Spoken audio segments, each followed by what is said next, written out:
Hey, what's up everybody? It's your boy Bolts and Boost coming at you with another video.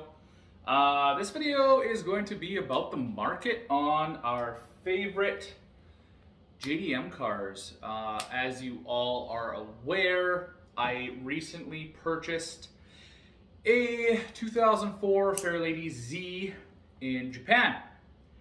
Now, one of the main drivers for getting the Fairlady Z over any other car is price. Ideally I wanted to spend the least amount of money and get a best bang for buck type of situation. So that really cut down my choices. I was basically forced, quote unquote, to look at things such as the Seltzer, a WRX, what else? There was one Sylvia I found for under 15 Canadian. Really that's it. The Skyline GT 350s or whatever they're called, the G35, the Fairlady Z's, and Toyota Crowns, like all the nice luxury saloons. They're even raising in price, but not as much obviously as all of the sports cars or the cars we all grew up with. When the 350Z or Fairlady Z came out, I was 13 years old and it was a special car when it came out. It was all over the Need for Speed games. It was, one of the cool cars from Japan that we got in North America that was legal. So, the 350Z, the WRX STI was just legal in 04, so they're really related. But timeline-wise, they're related. But it was a special car, being a 13-year-old, 14-year-old, really into cars, couldn't drive yet, played lots of video games. The 350Z, Fairlady Z was everywhere in games. So the car still was a special car to me, still is to this day.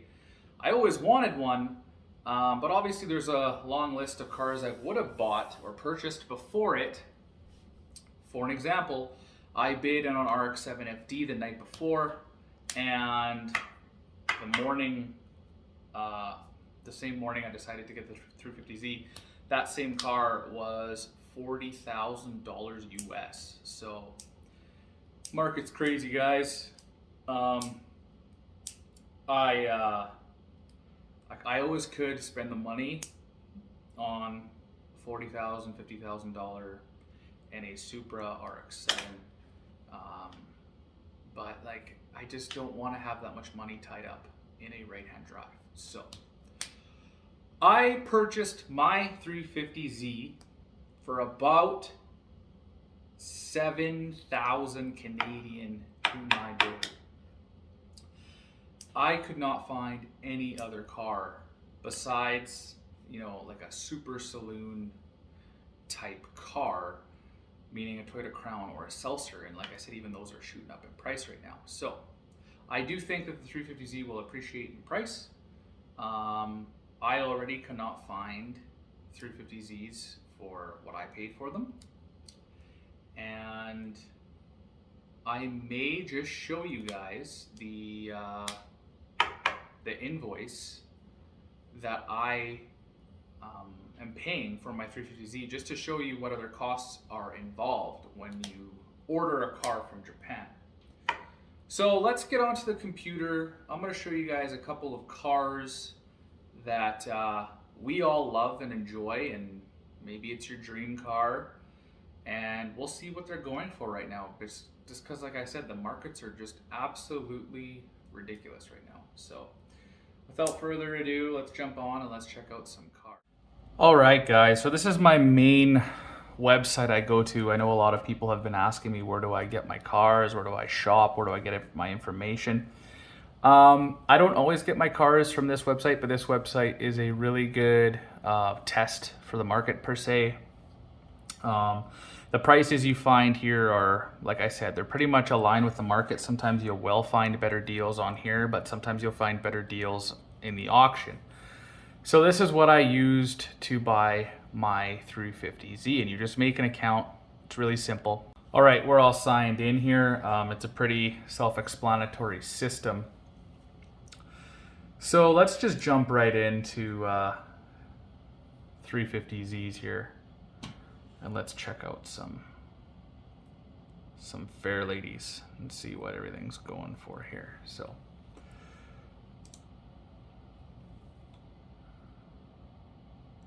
we'll go to Fairlady Z.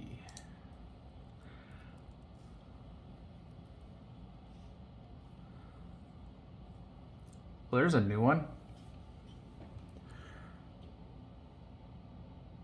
So let's go here. So this is grade 4. Mine is a grade 4. They have different versions in Japan. So this one states that it has Navi, which might be a selling point in Japan, but I'm pretty sure it doesn't work anywhere else in the world. So really nice car here to get a good idea of what you'll be paying. Mine's New Westminster Port, which is Vancouver. So this is a very close estimate of what you'll be paying in US dollars. And then my rule of thumb to get it landed to your door is you add $2,000 to the Canadian price. So roughly this one will be probably $12,500, I'd say, would be a good guesstimate. But this is what this kind of money gets you now. Like, it's just crazy. So this same car a year ago would probably be a couple grand less, even a little bit more. See, these two are the cheapest, and they're the last of the 3000s. So when I was looking for cars, I was looking at Z's, a little while ago, when I was looking at my Forester, and there was a lot more of these Z's in the $3,000 range. And it seems like it's more common than not now that they're going to be $4,000 and up. So that's the market for the Z. Let's jump to Toyota. Now this is just going to be ridiculous because I have purchased Supras for $4,500 Canadian. I don't know if any of you remember that, but I have purchased them from $4,500 to $10,000, quite a few of them. And Mark IIIs are $10,500 US, $12,700 US. Let's try to look at the first Mark IV that we can find and see how much the first Mark IV, and I almost guarantee you it's going to be automatic. Oh, what is going on here with this laptop? That is not me doing this, guys. This is the laptop freaking out.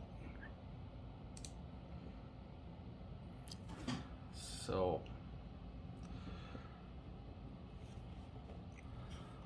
let's see here. Let's try to find the first Mark IV. I think that the Fairlady Z is the last reasonably priced Japanese sports car.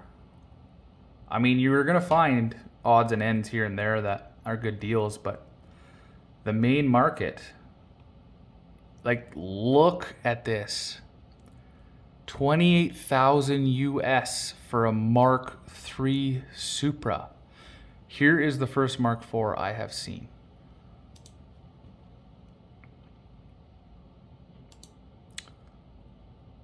So this car is 29,000 US, has an exhaust, has coilovers, has blingy wheels, NA brakes.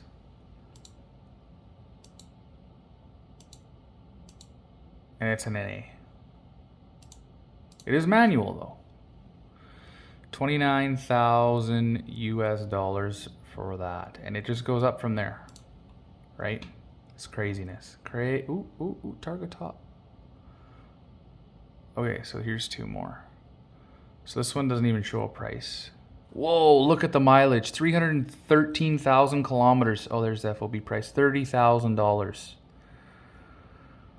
This one's $30,000. This one has 24,000 kilometers. Like, look at the spread of the kilometers. Real no difference in price. This one is target top. The target tops are a lot rarer in right-hand drive. We had one. We had a right-hand drive twin turbo, which was stupid rare and sold for stupid money in Colorado. And we did not sell it in Colorado. We sold it local to Saskatchewan for way too cheap. So, I mean, you guys get the idea. Even MR2s, I was looking at MR2s potentially because I had a really nice Beams MR2.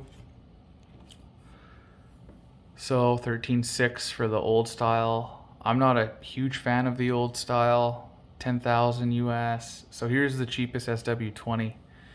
10.6 US. 10.9 US. Like these were $4,000 or $5,000 cars.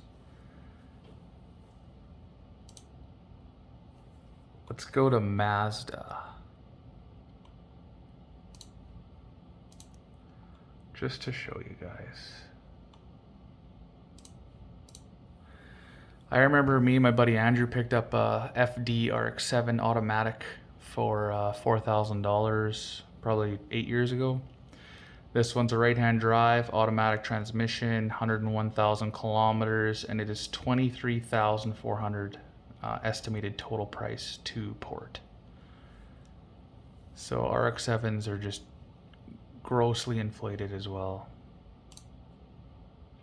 See, I had a really hard time picking a car. Well, actually, I kind of did and I kind of didn't. Like, I wanted these cars, but do I spend the money? No, I don't really want to have all this money tied up in a right-hand drive sports car. You know, I ideally want to spend $10,000, $15,000 and call it a day. Soars, that's another example. I was looking at Soars. Soars used to be dirt cheap. Dirt cheap. I'll see if the white one I was looking at is still on here.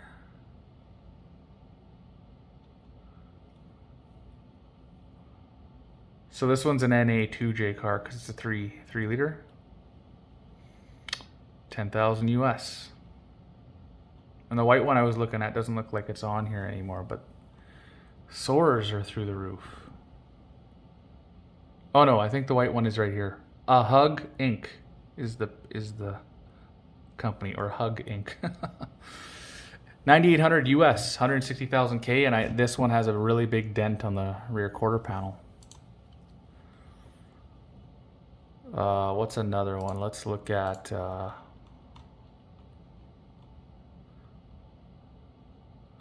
trying to hit all the big, you know, cars that everyone loves, just because you'd probably want to see what they're going for, right? So I just want to see if there's any 300ZXs. 300ZXs are stupidly priced, about 30,000 bucks. Gets you a 300ZX nowadays. Let's see what's in here. Sometimes the naming convention is off by just a bit, and it's just from the people submitting. So there will be like 6 different categories of Skyline GTR, so you just have to sift through it. But look at this. So a R32 GTR with roughly the same kilometers as this 07 R35 is selling for pretty much the same price. I don't know about you. I've owned one of these. I would much rather spend the money on this guy here. Like, the market is on its head. Here's a 98 R33 GTR.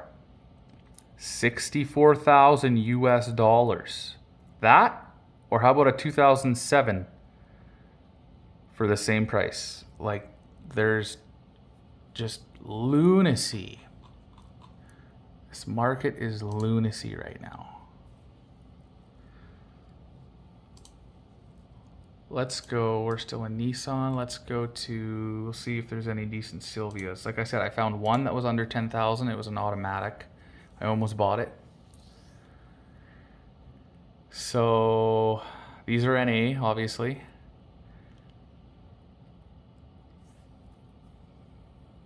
So we're looking at 12.6 landed. We're looking at 10.4 for this older Salady.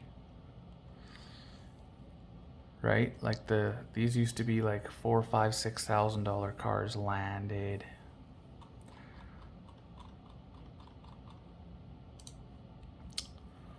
What else can we look up quick? How about a This will be the last one, just to give you guys an idea. We're already like 15 minutes into this video. But let's look at Lancer Evolution. You know, if you guys recall, excuse me, we picked up our Evo 6 that was in immaculate condition, beautiful color, and we paid $10,500. So this Evo 4 is the best deal I've seen, but it's stripped bare, has a roll cage in it. Not sure how legal it is. That's $10,600 US. Probably one of the cheapest Evo 4s I've found. But like, I'll look for the closest Evo 6. Here's a 93, $13,300 US dollars. Here's a 95 Evo 3, $13,400. Like, these cars were dirt cheap back in the day. When I picked up my Supra, there was one with like 500 wheel horsepower done up real nice, and it was like 10 grand. Like 10 grand Canadian, but 500 wheel horse. So let's see the first Evo 6 right there. 99 Evo 6, same one we had. Way more kilometers than we had. Ours had 126. $15,900 US, so it's gonna be a $22,000 car, give or take, roughly by the end of it. But you guys get the gist. The prices are just crazy. If you feel like you want to check them out, go to TCV, type that in Google, and this will pop up. All right, everyone. I hope you enjoyed the video. If you had no insight whatsoever into the market, like I said, that website that I showed you will give you very good insight into the market. Check out B-Pro's website. He has access to auctions, and you can check cars out there. You can get the login information from his auction page. And I'll put a little screenshot up here to add on calculation. There's a little, you know, like customs. There's GST. There's excise tax. There's clearance charges. Specifically for my Fairlady Z, it came out to around $700, $800 to get all that sorted. So it's pretty safe to say you take the landed cost, the estimated total price on TCV, and what's this called now? It used to be called Trade Car View, but they changed their name. I think it's just TCV now, just the acronym. So you go into TCV and you get the estimated total cost and convert that to Canadian dollars, because they only deal with US currency. Well, maybe they don't deal with only US currency, but that's what I use because we're right close to the US and it's the easiest to calculate the exchange rate. So I take the US estimated total price, convert it to Canadian dollars, and I add roughly $2,000, and that gets me a reasonable estimation of what it's going to cost you if you're in Canada. If you're in the States, there's probably going to be more charges, and I'm not sure about the charges, but in Canada, you look at that price and you add about $2,000 Canadian. It'd probably be easy for you to do the same. If you live in the States, you could look it up. I know in Canada you can do a estimation on what it's going to cost you to bring the car in. I heard, I've never done it, that sometimes it's not always accurate, but the tool is there for you to use online. So use it how you will. But I hope you guys enjoyed this video. Hope it gave you a little bit of insight on the market, how to look up the market, check out cars, jump on the auctions, do some comparatives. If you're really searching for that dream car of yours, this is a really good tool to prepare you for what it's going to cost you to get that car in. So I hope you enjoyed the video. If you did, give the video a thumbs up. Check out the channel. I got tons of cars from Japan, tons of cars from North America, just tons of cars on the channel, and I do a lot with them. So give the video a thumbs up and subscribe if you're into this. All right, everybody, peace.